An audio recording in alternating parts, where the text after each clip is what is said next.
everyone, welcome back to my channel. So today we'll be reviewing the Kylie Jenner Burgundy palette, and it's the extended collection, I believe.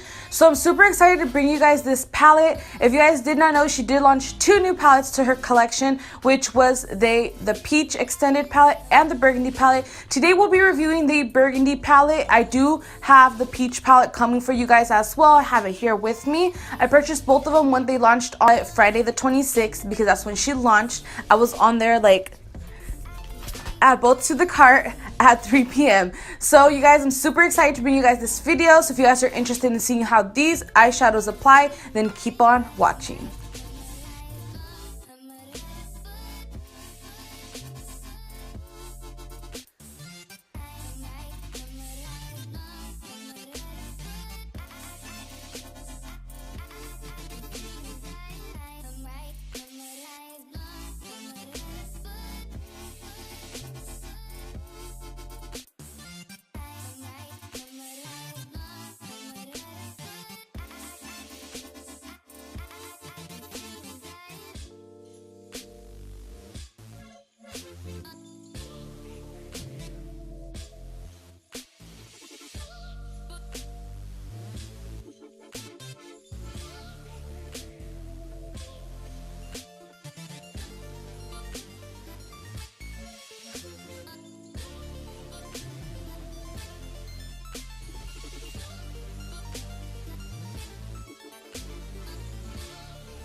So you guys saw I really love the formula of Kylie Jenner's eyeshadows. I thought they were amazing and I'm obsessed. I will leave it linked in the description box down below with a coupon as well if I can find one for you guys. But other than that, don't forget to subscribe, like this video, and comment when you're done putting on your post notifications so I can welcome you to the family. But other than that, enjoyed the palette, and I really like